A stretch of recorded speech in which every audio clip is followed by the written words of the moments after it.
Ang nakaraan sa May Trabaho Ka. Ilang trabaho na ang nabigay. Ilang buhay na rin ang nagbago. At ngayon, isang taon na pala ang nag-iisang job search reality show sa telebisyon. Ang May Trabaho Ka. Bilang pagdiriwang ng una nating anibersaryo, muli naming pinabalik ang mga past MTK winners. At sa pagkakataong ito, may makakapartner silang celebrity guests. Ang mga ito ang tutulong sa kanila para mapanalunan ang Kiss King of Balls card na ibibigay sa tatanghaling Ultimate MTK winner. Pero hindi magiging madali ang daan para tanghaling kauna-unahang grand winner ng MTK. Dahil kailangan muna nilang pagdaanan ang ilang mga hindi malilimutang task ng ating programa sa unang taon nito. Nariyang muli silang makikipaghabulan sa mga ostrich.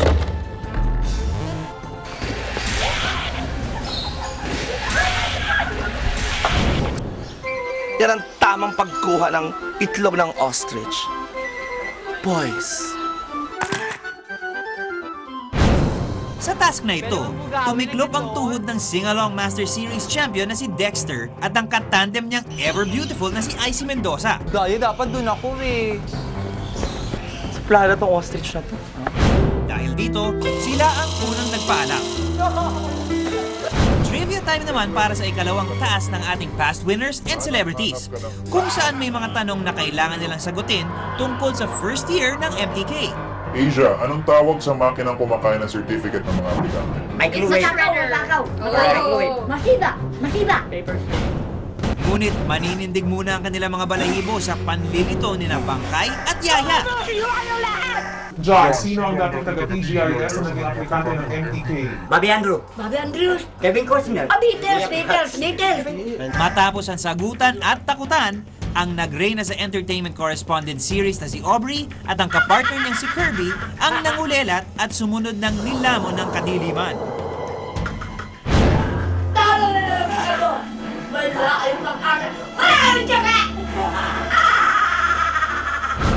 Sa pagkakataong ito, tatlo na lang ang natira. Ang Naughty and Nice tandem ni na Asia Agawili at John David, ang competitive na sina Christian Esteban at Aiza, Kapag nagkabahin tayo, 4 na legs kami. at ang palabang combination ni na Sweet at Wendy. You success. You succeed. I succeed. Sila ang mga sasabak sa ating ultimate race. At nagsimula na ang takbuhan. Yes, yun. Ang first pit stop nila, ang Reyes Haircutters, kung saan hindi naging biro para sa kanila ang paghahanap at pangungumbinsin ng babaeng sashampuhan at iboblower ang buhok. Social mo, Day! Diyan tapos na shampoo sa'yo! Sino naman kaya ang mangunguna papunta sa susunod na task?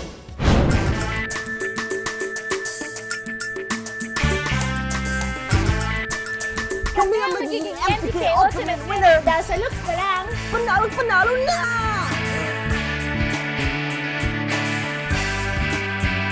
Kami ang magiging MTK Ultimate Winner dahil sa poise.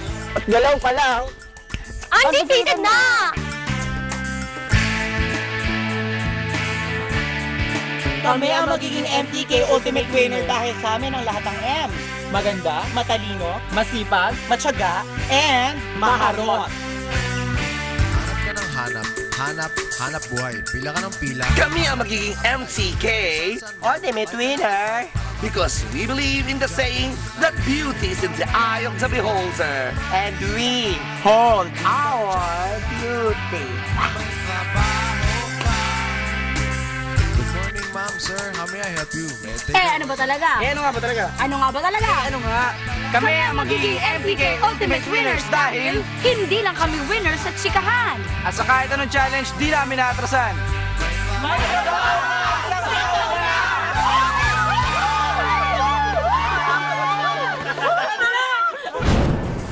Noong nakaraang linggo, nagumpisa na ang takbuhan at karerahan ng tatlo pa nating natitirang teams. Ang Naughty and Nice combination ni Asia at John David. Ang sweet yet intimidating team-up ni na Wendy at Sweet.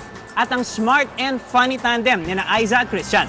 At papalapit na sila ng papalapit sa finish line kung saan naghihintay naman ang isang negosyo na handog ng Kiss King of Balls para sa team na mananalo. Kaya huwag na huwag kayong bibitaw dahil ito na yata ang pinaka-exciting at pinaka-rewarding na race sa kasaysayan ng MTK. Magandang gabi, ako po si Paolo Abrera. At ako naman po si Mariz Umali. Ito po ang programang isang taon nang naghahangad na mabigyan ng trabaho at ngayon, ultimo negosyo ang pinakarapat-dapat na tao.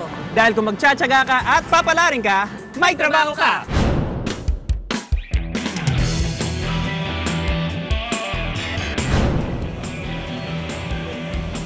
Ang ating mga parehas kitang-kitang kinakarir ang pagbo-blow dry.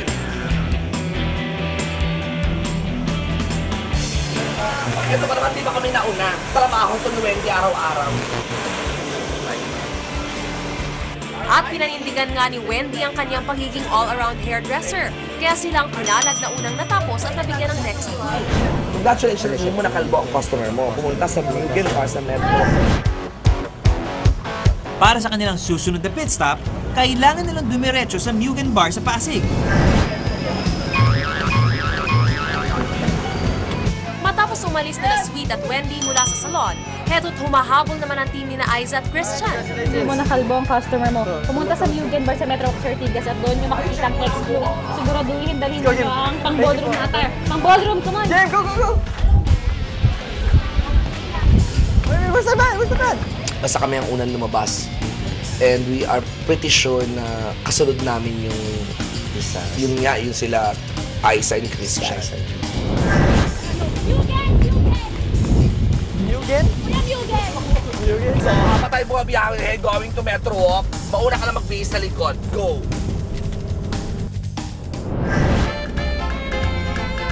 Aba, mukhang feel na feel talaga ni Wendy na girls siya. Doon ako nalako sa concert na dalawa ang dala niyang yung pang-competition na ballroom outfit na talang tasal. Sana doon ang tawag sa damit na yun eh. Opo, Meralco Avenue. Yeah, I know. It's Mugen Bar. Pupunta ako dyan. You go there? Yeah, I go there. I know that bar. Nakalaking tulong pa na hindi na kami mag-struggle to find a place kasi alam ko yung place. Naku, kung swinerte kanina sina Sweet at Wendy sa pagkuha ng next clue, eto't minalas naman silang maabutan ng traffic dito sa EDSA. Truena, slight traffic sa may Cubao. May ginagawang kalye sa EDSA. Samantala, sa wakas at napatuyo rin ni na Asia at John David ang kulot nilang customer. Yung sa amin, kulot na, mahaba pa yung hair, makapal pa. So medyo mahirap talaga yun, di ba? Punta sa Mugen Bar, sa Metro Walk, Ortigas, doon makikita ang next week. Siguro dalhin nyo ang ballroom. Pula! Ay, sorry.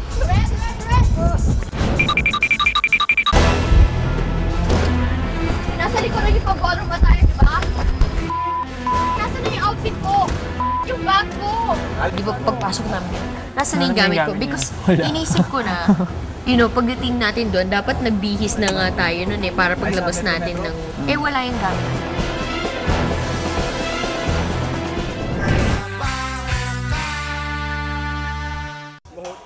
Sa sobrang intense ng kompetisyon, heto't di na kinaya ng swelas ni Wendy. Kasi Wendy at tagalang sapatos. Gusto niyo bang malaman ang mga latest episodes, job openings at job hunting tips ng MTK? Lahat ng latest sa MTK, mababasa na sa Bandera tuwing Biyernes. Dahil kung magtsatsaga ka at papalarin ka, may trabaho ka.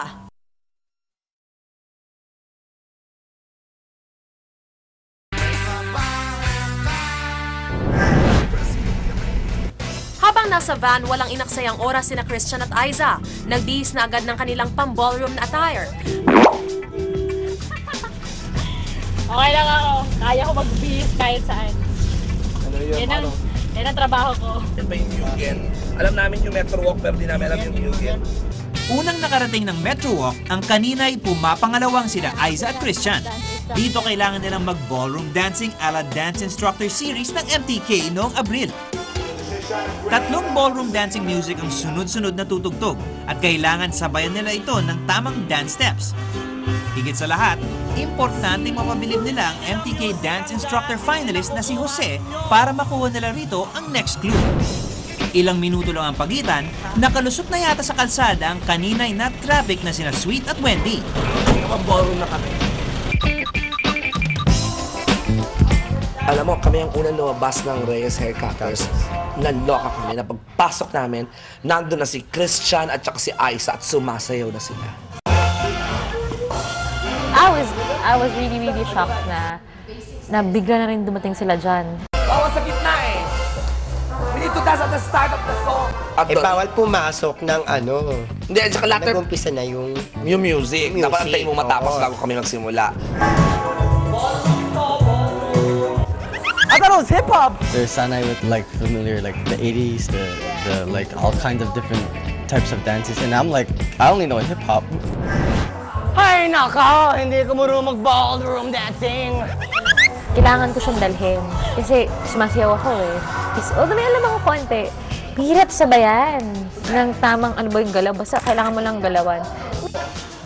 Next song, Pasok, Sweet at Wendy! Habang nasa kalagitnaan ng sayawan ng bawat team nina Aiza at Wendy, kumakaripas naman sa paghabol sina Asia at John David. Traffic na eh. Tapos late na. Nag-chase din kami ng ibang challengers. Yun, so tinakbo na namin hanggang Mugen. Press up, quick. Kung gusto mo parang na lang tayo nakaganto, pwede naman yan eh. Pero tila, nowhere in sight ang costume ni Asia. Asia, ganito na lang ako para pareho tayo. Hindi, sige magbihis ka para isa sa atin naka-ballroom. Obra naman kaya ang costume at choreography ni na Sweet at Wendy sa ating dance instructor judge na si Jose? Lola mo, obviously, hindi marunong sumayaw, dinadala-dala ko lang, lahat ng klaseng ganon. Sabi ko, iwagay-iway mo lang yung tasal-tasal mong ganyan. Is ako nang binubuhat niya. Binubuhat ko na lang. Imot ko na lang yung pa ako. Hiling pa, dancers! Hindi pa natutuwa si Jose sa mga galaw nyo?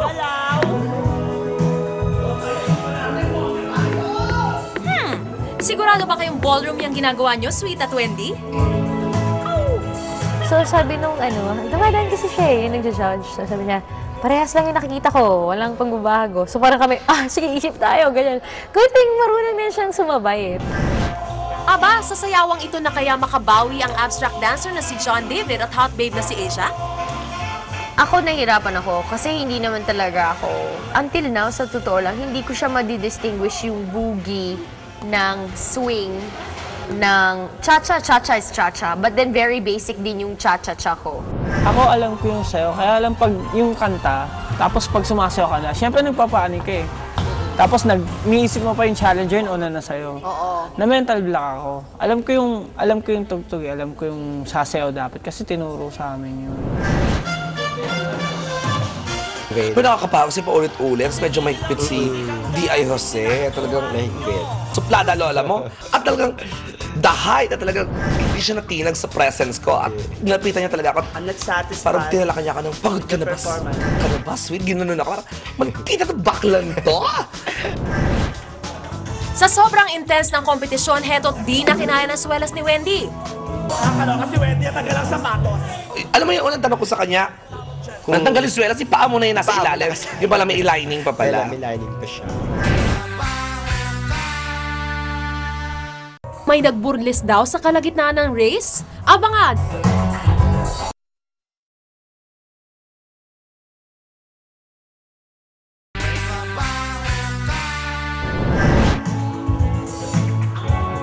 Ilang minuto nang sumasayaw pero todo project at emote pa rin ang ating mga dance instructor wannabes.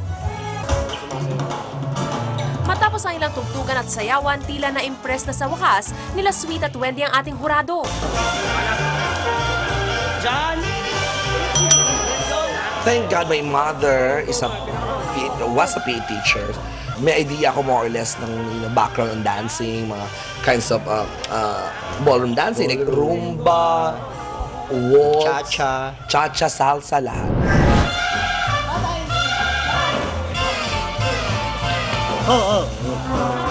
Lalo na kami na-pressure, nakita namin umalis sila dyan. Parang kami, oh my God, nauna na nga tayong dumating. Kahit nauna doon si Aiza at saka si Christian, kami ang unang binigyan ni DJ Jose kasi nga, nakita niya yung effort namin na nasi-change talaga kami ng step. Dumaretso na sa opisina ng Mobile Fans sa Rosario Drive ko ng ilang-ilang sa Cubao. At hanapin malapit sa FPJ Museum.